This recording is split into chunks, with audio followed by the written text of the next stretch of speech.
I'm more than sure that you've been told that the next Doom game would be terrible if it was a direct copy and paste of Doom Eternal, and I'm also pretty confident that you've been told this by just about every active Doom YouTuber, myself included. There was a short stretch of time where everyone was hopping onto the Doom train and giving their own unique reasons as to why its software should innovate and experiment instead of giving us the same game twice, and it seemed like the community agreed with that sentiment, at least for the most part. There's still a good handful of folks that would like to see or be happy with more of the same, and I'm here to offer you something that wasn't initially given the first time around. An active example as to why it shouldn't be. I mean, sure, just about every video made it clear that the same thing would be boring and stale, but I don't think any solid proof was given as to why, and I'm here to change that. Maybe this will help you see that Doom Eternal 2 isn't a good idea, or maybe this will convince you even more if you're already on board. Either way, I just wanted to use a recent disaster as a learning opportunity so that the same mistakes won't be made again, and I'm sure that you're already probably aware of the mishap considering how big it was. Doom 2016 was able to breathe new life into the FPS genre at its time of release. It truly was the most innovative next step forward you could imagine, so it was an expected delight when Eternal cranked that up to 11.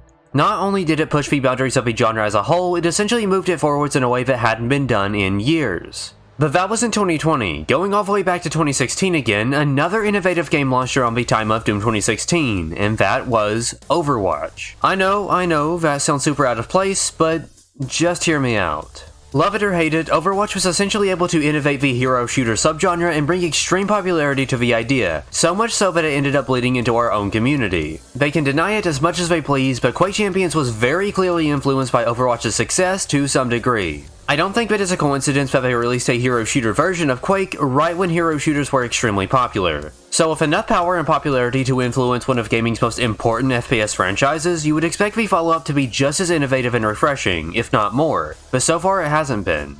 Overwatch 2 has been making headlines recently for having terribly long queue times and not carrying over accounts, but that's not necessarily the worst part about Overwatch 2. The worst part also isn't any of the modern features like the Battle Pass, item shop, or strange free-to-play model, it's simply the fact that it's the exact same game again. They added a handful of new maps and characters while also reworking pre-existing features, but when it really comes down to it, everything just feels like Overwatch did. I know that Doom YouTubers and community members have a tendency to be biased and spiteful towards games like Overwatch, even if they've never played it. But as someone who played the original for the better part of 6 years, I feel like I'm personally more than qualified to say that even after playing for under a week, the charm is starting to wear off and it's beginning to feel like I'm playing the same thing again. But here's the thing, Overwatch 2 is completely free and kinda gets a pass for that exact reason. The next Doom game, on the other hand, won't be free. If I had to pay for Overwatch 2, a game that essentially just got a bigger update and had a number slapped onto its logo, I probably would have refunded the game already and forgotten about it altogether.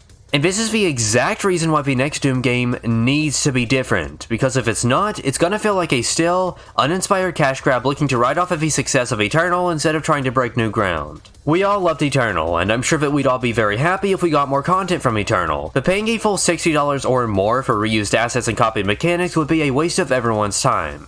I seriously think that Overwatch 2 is a great example of what happens when you release the same game twice while still marketing it as the definitive sequel. It gets old fast. You may think that a slightly updated version of Eternal would be fun, but once you pay full price to get your hands on it, I guarantee that you'd be complaining on Reddit and demanding a refund within an hour. So for anyone who wasn't convinced that more of the same would get old fast, there you go. You don't have to go out and actually play Overwatch 2, but just take it as a sort of warning as to what can happen if a game is essentially re-released with minimal changes. I don't think it was ever a worry to begin with. The team over at id Software is pretty amazing and knows what they're doing. I just figured I would take this opportunity to make an example out of Overwatch's missteps. If I wasn't able to provide anything to change your mind, then oh well, at least I tried. If you enjoyed the content regardless of being convinced, then be sure to leave a like on the video and subscribe to the channel if you haven't already. I have a fairly decent range of Doom, Quake, and Wolfenstein content already available, and there should be more to come, so feel free to stick around. Links to the merch store and my Discord server will be in the description as always if you want to check any of that out. But aside from all of that, I think that's all I have to say for today's video, so I hope you all enjoyed, and thank you all for watching. Until next time.